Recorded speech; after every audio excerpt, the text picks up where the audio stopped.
मधुबन के बाबा, मधुबन के बाबा मुरली वाले, आपका क्या कहना, आपका क्या कहना। ओम शांति। आज 1 अक्टूबर 2021 के साकार मधुर महावाक्य हैं। ओम शांति। सभी भाई बहनों के लिए एक छोटी सी सूचना है। तो ये 40 दिन की योग भट्टी रहेगी। तो आप सभी भाई बहनों को क्या करना है, अपना एक समय निश्चित करना है। दिन की रूटीन में वो 40 मिनट आपको फिक्स करने हैं जिसमें आपको अपने कोई लौकिक कार्य की डिस्टरबेंस ना हो, और आपको अपने लिए एक स्थान निश्चित करना है ताकि आने वाले 40 दिनों में हम उसी जगह पर बैठकर उसी टाइम बाबा की याद में बैठ सकें। क्योंकि बाबा हर मुरली में क्या कहता है, योग से ही विकर्म विनाश होंगे। तो जो नए भाई बहन हैं जिनको थोड़ा समझ नहीं आता कि योग कैसे करना है, तो हम आपको कमेंट्री देंगे। इस कमेंट्री से आप अपना योग करें, सुने और उसको बुद्धि से विजुअलाइज करते जाएं, और धीरे धीरे आप पाएंगे कि आपकी भी स्थिति अच्छी बन रही है। तो आप इस योग का प्रयोग हमारे साथ करें तो हमें बहुत खुशी होगी। क्योंकि पिछले साल हम 15 से 20 लोगों ने किया था और उन्हीं का अनुभव था, उन सबकी रिक्वेस्ट थी कि हम फिर से ऐसा करें। तो इसलिए आप लोगों के साथ इसको शेयर किया गया है। तो जो भी भाई बहन जिनके मन में ये संकल्प उठे, तो वो भी इस योग भट्टी में हमारे साथ ज्वाइन कर सकता है, जो हम 1 अक्टूबर से स्टार्ट करने जा रहे हैं। तो लगातार 40 दिन 40 मिनट हम अपने लिए निकालेंगे, बाबा के साथ अपने इस रिश्ते को और मजबूत बनाएंगे। ठीक है, तो सभी भाई बहन जिनके मन में ये संकल्प आए वो डिस्क्रिप्शन बॉक्स में इस कमेंट्री को ले सकता है और अपना योग का अनुभव कर सकता है। ओम शांति। आज मीठे मीठे बाप दादा बोले, मीठे बच्चे, तुम बहुत ऊंच जाति के हो, तुम्हें ब्राह्मण से देवता बनना है, इसलिए गंदी विकारी आदतों को मिटा देना है। आज बाबा ने कहा, मीठे बच्चे, तुम बहुत ऊंच जाति के हो, तुम्हें ब्राह्मण से देवता बनना है, इसलिए गंदी विकारी आदतों को मिटा देना है। बाबा ने आज हमसे प्रश्न पूछा है। बाबा पूछ रहे हैं कि किस बात का कनेक्शन इस पढ़ाई से नहीं है, और उत्तर में बाबा बता रहे हैं कि ड्रेस आदि का कनेक्शन इस पढ़ाई से नहीं है। इसमें कोई ड्रेस बदलने की बात ही नहीं। बाप तो आत्माओं को पढ़ाते हैं। आत्मा जानती है यह पुराना पतित शरीर है, इसको कैसा भी हल्का सल्का कपड़ा पहनाओ, हर्जा नहीं। शरीर और आत्मा दोनों ही काले हैं, बाप काले को ही गोरा बनाते हैं। ओम शांति। रूहानी बाप के सामने रूहानी बच्चे बैठे हैं। रूहानी पाठशाला में बच्चे पढ़ने आए तो पाठशाला में ही आएंगे ना। तो बाबा कहते हैं ये जिस्मानी पाठशाला नहीं है, रूहानी पाठशाला में रूहानी बाप बैठ राजयोग सिखा रहे हैं रूहानी बच्चों को। तुम बच्चे जानते हो, क्या जानते हैं हम, कि हम फिर से नर से नारायण अथवा देवी देवता पद प्राप्त करने के लिए रूहानी बाप के पास बैठे हैं। यह है नई बात। यह भी तुम जानते हो क्या, कि लक्ष्मी नारायण का राज्य था, वे डबल सिर ताज थे, लाइट का ताज और रतन जड़ित ताज दोनों थे। बाबा ने समझाया कि पहले पहले होता है लाइट का ताज, जो होकर गए उनको सफेद लाइट दिखाते हैं। यही है पवित्रता की निशानी। अपवित्र को कभी लाइट नहीं दिखाएंगे। तुम्हारा फोटो निकाले तो लाइट नहीं दे सकते। बाबा कहते ये पवित्रता की निशानी देते हैं, लाइट और डार्क। ब्रह्मा का दिन लाइट और ब्रह्मा की रात डार्क। डार्क अर्थात उन पर लाइट नहीं है। तुम बच्चे जानते हो, क्या जानते हैं, कि बाप ही आकर जो इतने पतित अर्थात डार्क ही डार्क हैं उनको पावन बनाते हैं। है ना, जो काले हो गए हैं बाबा उनको पावन बनाते हैं। अब तो राजधानी पवित्र है, राजधानी है ही नहीं है। सतयुग में थे यथा राजा रानी तथा प्रजा, जैसा राजा पवित्र था वैसी प्रजा भी पवित्र थी, सब पवित्र थे। इन लक्ष्मी नारायण का राज्य था। इस चित्र पर तुम बच्चों को बहुत अच्छी रीति समझाना है। ये है तुम्हारी एम ऑब्जेक्ट। बताते हैं ना बाबा, जब लेसन शुरू होते हैं तो हमारा एम ऑब्जेक्ट क्या है, मनुष्य जीवन का लक्ष्य क्या है, लक्ष्मी और नारायण बनना। बाबा कहते ये तुम्हारा एम ऑब्जेक्ट है। समझाने के लिए और भी बहुत अच्छे चित्र हैं, इसलिए इतने चित्र रखे जाते हैं।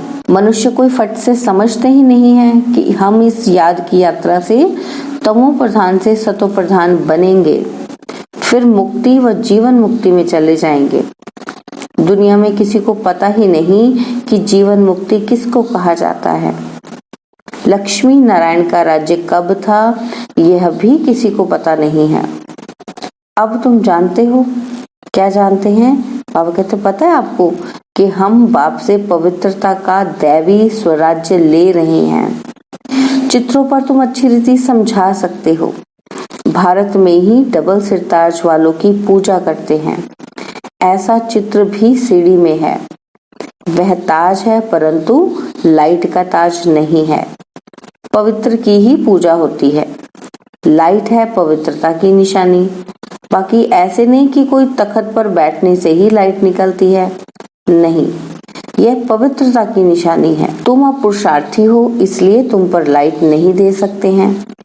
देवी देवताओं की आत्मा और शरीर दोनों पवित्र हैं।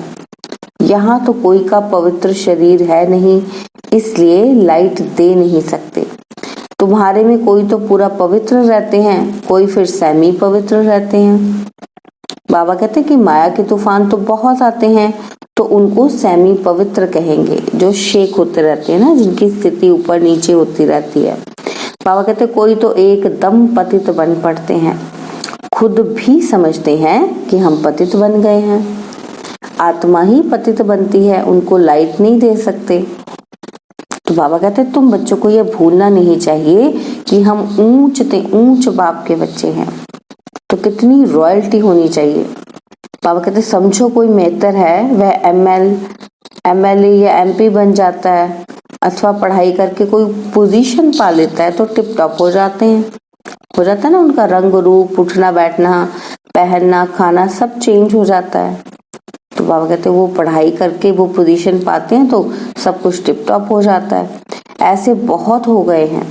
जाति भल वही है परंतु पोजीशन मिलने से नशा चढ़ जाता है, फिर ड्रेस आदि भी वैसे ही पहनेंगे। बाबा कहते वैसे अब तुम भी पढ़ रहे हो, है ना। तो बाबा कहते तुम्हारी भी पढ़ाई चल रही, किसके लिए? पतित से पावन बनने के लिए। वह भी पढ़ाई से डॉक्टर बैरिस्टर आदि बनते हैं, परंतु पतित तो है ना, क्योंकि उन्होंने की पढ़ाई कोई पावन बनने के लिए नहीं है। और हम बच्चों की पढ़ाई क्या है? बाबा स्पेशली क्यों आते हैं? हमें पावन बनाने के लिए। तो बाबा कहते तुम तो जानते हो कि हम भविष्य में पवित्र देवी देवता बनते हैं, तो शूद्र पने की आदतें मिटती जाएंगी। अंदर में यह नशा रहना चाहिए कि हमको परमपिता परमात्मा डबल सिरताज बनाते हैं। हम शूद्र से ब्राह्मण बनते हैं और फिर देवता बनेंगे। देवता बनेंगे तो फिर वह गंदी विकारी आदतें मिट जाती हैं, तभी तो देवता बनेंगे ना। आसुरी चीजें सब छोड़नी पड़े। मेहतर से एमपी बन जाते हैं तो रहन सहन, मकान आदि सब फर्स्ट क्लास बन जाते हैं। उनका तो है इस समय के लिए। तुम तो जानते हो कि हम भविष्य में क्या बनने वाले हैं, पता है ना, बाबा ने हमें बताया।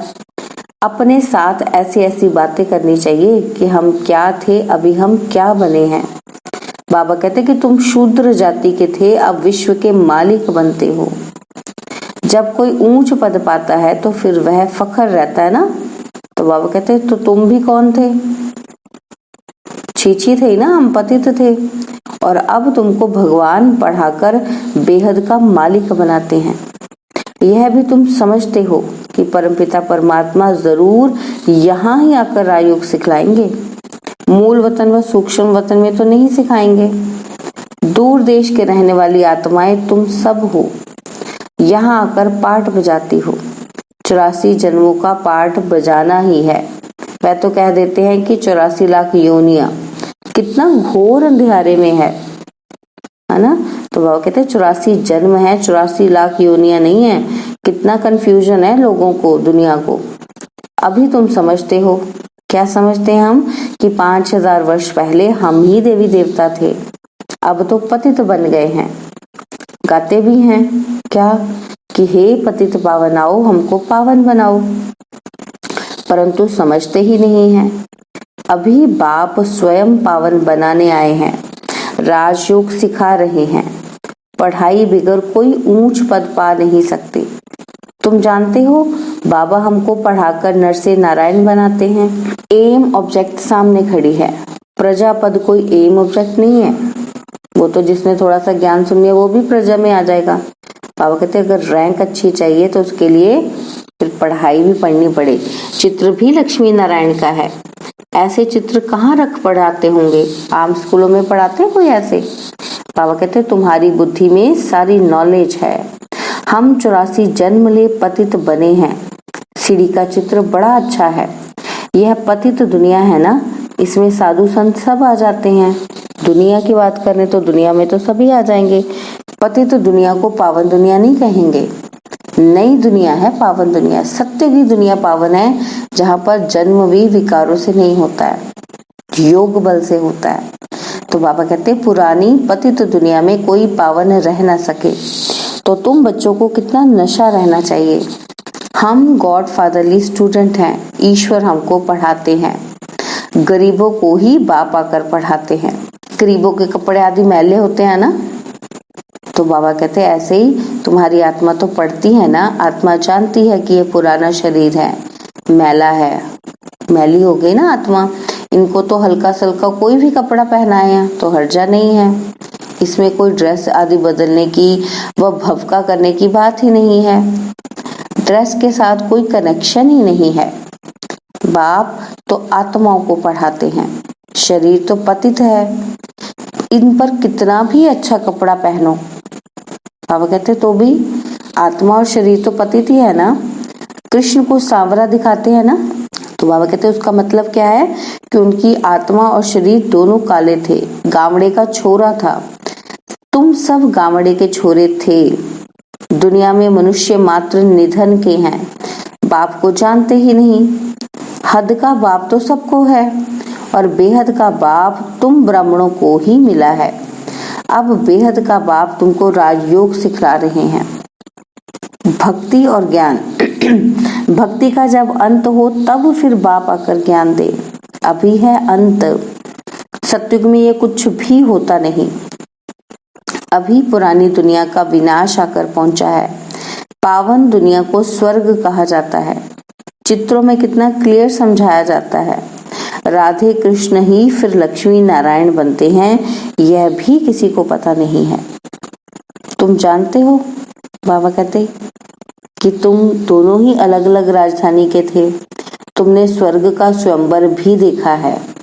पाकिस्तान में तुम बच्चों को बहलाने के लिए सब साज थे, सब साक्षात्कार तुमको होते थे।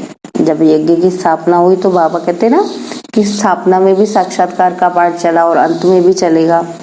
तो बाबा कहते अभी तुम जानते हो, क्या जानते हैं कि हम राजयोग सीख रहे हैं। यह भूलना नहीं चाहिए।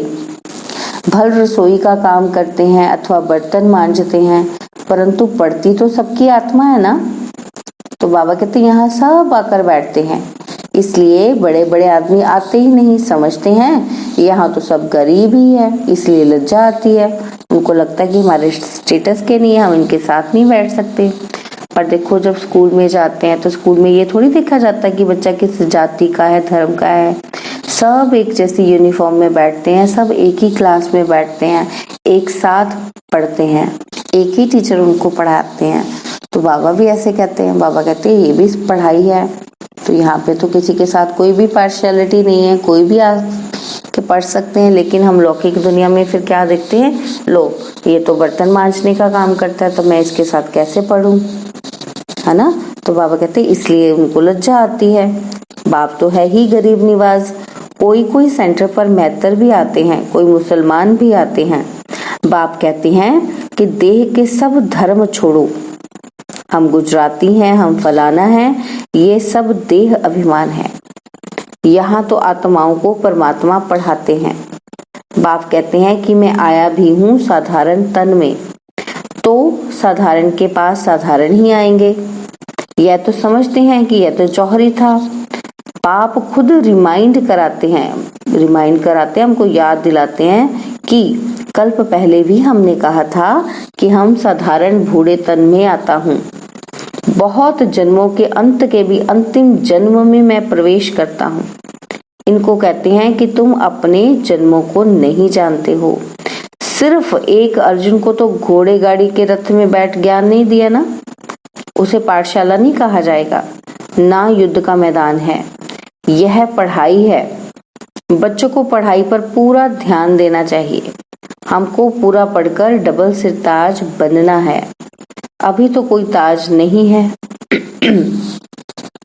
भविष्य में डबल ताजधारी बनना है। द्वापर से लाइट चली जाती है तो फिर सिंगल ताज रहता है, और सिंगल ताज वाले डबल ताज वालों को पूछते हैं।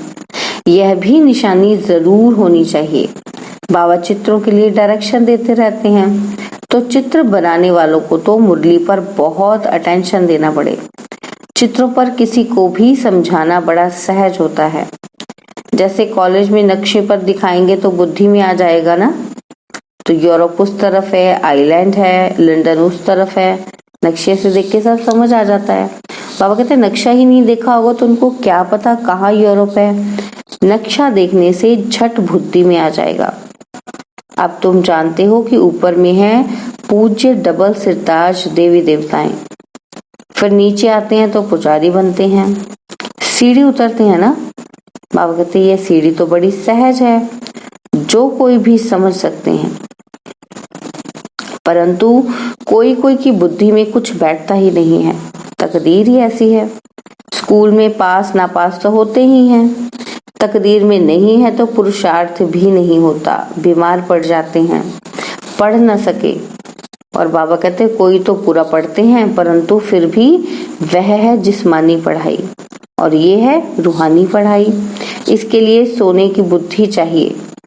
बाप सोना जो एवर प्योर है, उनको याद करने से तुम्हारी आत्मा सोनी बनती जाएगी, सोने जैसी बनती जाएगी, सुंदर बनती जाएगी याद से। तो कहा जाता है कि यह तो जैसे एकदम ठिक्कर बुद्धि है, वहां ऐसे नहीं कहेंगे, वह तो स्वर्ग था, यह भूल गए कि भारत स्वर्ग था। यह भी कहां प्रदर्शनी में समझा सकते हो, फिर रिपीट भी करा सकते हो। बाबा कहते प्रोजेक्टर में यह नहीं हो सकता। पहले पहले तो यह त्रिमूर्ति, लक्ष्मी नारायण और सीढ़ी का चित्र बहुत जरूरी है। यह लक्ष्मी नारायण के चित्र में सारा 84 जन्मों का नॉलेज आ जाता है। बच्चों का सारा दिन यही चिंतन चलना चाहिए।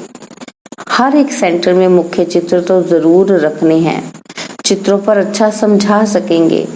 ब्रह्मा द्वारा ये राजधानी स्थापन हो रही है और हम हैं प्रजापिता ब्रह्मा के बच्चे, ब्रह्मा कुमार कुमारियां। आगे हम शूद्र वर्ण के थे और अभी हम ब्राह्मण वर्ण के बने हैं, फिर देवता बनना है। शिव बाबा हमको शूद्र से ब्राह्मण बनाते हैं। हमारी एम ऑब्जेक्ट सामने खड़ी है। यह लक्ष्मी नारायण स्वर्ग के मालिक थे, फिर ये सीढ़ी कैसे उतरे, क्या से क्या बन जाते हैं, एकदम जैसे बुद्धू बन जाते हैं। यह लक्ष्मी नारायण भारत में राज्य करते थे, भारतवासियों को पता होना चाहिए ना। फिर क्या हुआ, कहाँ चले गए, क्या इनों पर कोई ने जीत पाई, कोई लड़ाई से हार गए, किसी ने हरा दिया इनको, ना कोई जीता ना हारा। बाबा कहते ऐसी कोई लड़ाई नहीं हुई कोई जीत हार वाली, ये तो सारी माया की बात है, हमारे विकारों की बात है। उन्होंने हमें हराया, उनको ही हमें जीतना है। बाबा कहते ये तो माया की बात है। रावण राज्य शुरू हुआ और 5 विकारों में गिर गई, राजाई गवा दी, और फिर 5 विकारों पर जीत पाने से वह बनते हैं। तो अभी है रावण राज्य का भबका। हम गुप्त रीति अपनी राजधानी स्थापन कर रहे हैं, अपने ऊपर काम कर रहे हैं ना, अपने विकारों को खत्म कर रहे हैं, अपनी ट्रांसफॉर्मेशन कर रहे हैं। बाबा हमको जो नॉलेज दे रहे हैं उस नॉलेज के आधार से हम अपने जीवन में परिवर्तन ला रहे हैं, चेंज कर रहे हैं उसको। तो इसी को बाबा कह रहे हैं कि गुप्त रीति से। गुप्त रीति मीन्स पहले इंटरनली सब कुछ चेंज होगा ना, हमारी सोच चेंज होगी, उससे हमारी आदतें चेंज होंगी, आदतें चेंज होंगी तभी तो सबको दिखाई देंगी। और जब तक वो चेंज नहीं हो रही, पक्की नहीं हो रही, ट्रांसफॉर्मेशन फेज चल रहा है, तो उसको बाबा कहते हैं कि गुप्त रीति है, क्योंकि अभी वो प्रत्यक्ष दिखाई नहीं दे रहा किसी को, है ना। तो बाबा कह रहे हैं ये गुप्त रीति से हम अपनी राजधानी स्थापन कर रहे हैं, क्योंकि हम पूरे बेहद के लेवल पर बहुत सारी आत्माएं इस फेज में चल रही हैं, ट्रांसफॉर्मेशन की फेज में चल रही हैं। तो बाबा कहते हैं तुम कितने साधारण हो, पढ़ाने वाला कितना ऊंच ते ऊंच है, और निराकार बाप पतित शरीर में आकर बच्चों को ऐसा बनाते हैं। कैसा बनाते हैं? लक्ष्मी नारायण प्योर डबल ताजधारी बनाते हैं। तो बाबा क्या कहते हैं कि दूर देश से पतित दुनिया पतित शरीर में आते हैं, सो भी अपने को लक्ष्मी नारायण नहीं बनाते। बाबा अपने आप को नहीं बनाते, तुम बच्चों को बनाते हैं, परंतु पूरा पुरुषार्थ नहीं करते हो बनने के लिए। बाबा कहते हैं आप नहीं करते हो, सारे बच्चे दिन रात पढ़ना और पढ़ाना है। बाबा दिन प्रतिदिन बड़ी सहज युक्तियां समझाते रहते हैं। लक्ष्मी नारायण से ही शुरू करना चाहिए। उनके 84 जन्म कैसे लिए उन्होंने, फिर अंतिम जन्म में पढ़ रहे हैं, फिर उनकी डायनेस्टी बनती है, वंशावली शुरू हो जाती है ना फिर उनकी। बाबा कहते कितनी समझाने की बातें हैं। और चित्रों के लिए बाबा डायरेक्शन देते हैं। बाबा कहते कोई चित्र तैयार किया, झट बाबा के पास भाग कर आना चाहिए, बाबा को चेक करवाना चाहिए। बाबा करेक्शन कर सब डायरेक्शन दे देंगे। अगर उसमें कुछ चेंज करने की जरूरत होगी तो बाबा उसको करेक्ट करा देंगे। बाबा कहते हैं कि मैं सांवल शाह हूँ, हुंडी भर जाएगी, कोई बात की परवाह नहीं है। बाबा कहते हैं कोई आपको डरने की जरूरत नहीं है कि मेरे लिए होगा बाप के पास कि नहीं। बाबा कहते हैं आपको कुछ परवाह नहीं करनी, इतने ढेर बच्चे बैठे हैं बाबा के। बाबा जानते हैं कि किससे हुंडी भरा सकते हैं, किससे वो सेवा करा सकते हैं। बाबा सब जानते हैं, सब बच्चों को जानते हैं। बाबा का ख्याल है कि जयपुर को जोर से उठाना है, वहां ही हठ योगियों का म्यूजियम है। तुम्हारा फिर राजयोग का म्यूजियम ऐसा अच्छा बना हुआ हो जो कोई भी आकर देखे। अच्छी चीज अट्रैक्ट करती है ना। तो बाबा कहते हैं ऐसा म्यूजियम बनाना है, कोई कुछ चलता फिरता देखने आए, झट से उसको क्लिक हो जाए कि उसके जीवन का उद्देश्य क्या है, लक्ष्य क्या है। अच्छा, मीठे मीठे सिकिलदे बच्चों प्रति माता पिता बाप दादा का याद प्यार और गुड मॉर्निंग। रूहानी बाप की रूहानी बच्चों को नमस्ते। हम रूहानी बच्चों की रूहानी बाप दादाजी को दिलवा जान सिकवा प्रेम से नमस्ते। ओम शांति। प्यारे बाबा, मीठे बाबा, मेरे बाबा, शुक्रिया बाबा, शुक्रिया बाबा, शुक्रिया बाबा। धारणा के लिए मुख्य सार है, पहला पॉइंट है, बाबा ने कहा कि पवित्र ज्ञान को बुद्धि में धारण करने के लिए अपनी बुद्धि रूपी बर्तन को सोने का बनाना है। याद से ही बर्तन सोने का होगा। और सेकंड पॉइंट है कि अभी ब्राह्मण बने हैं, इसलिए शूद्रपने की सब आदतें मिटा देनी है। बहुत रॉयल्टी से रहना है। हम विश्व के मालिक बन रहे हैं, इस नशे में रहना है। और बाबा ने हमें वरदान दिया है कि अपनी दृष्टि और वृत्ति के परिवर्तन द्वारा सृष्टि को बदलने वाले साक्षात्कार मूर्त भव। अपनी वृत्ति के परिवर्तन से दृष्टि को दिव्य बनाओ, तो दृष्टि द्वारा अनेक आत्माएं अपने यथार्थ रूप, यथार्थ घर तथा यथार्थ राजधानी देखेंगी। ऐसा यथार्थ साक्षात्कार कराने के लिए वृत्ति में जरा भी देह अभिमान की चंचलता ना हो। तो वृत्ति के सुधार से दृष्टि दिव्य बनाओ, तब यह सृष्टि परिवर्तन होगी। देखने वाले अनुभव करेंगे कि यह नैन नहीं, लेकिन यह एक जादू की डिबिया है। यह नैन साक्षात्कार के साधन बन जाएंगे। ठीक, तो नैन क्या बन जाएंगे? साक्षात्कार के साधन। और स्लोगन है, सेवा के उमंग उत्साह के साथ बेहद की वैराग्य वृत्ति ही सफलता का आधार है। स्लोगन, सेवा के उमंग उत्साह के साथ बेहद की वैराग्य वृत्ति ही सफलता का आधार है। ओम शांति।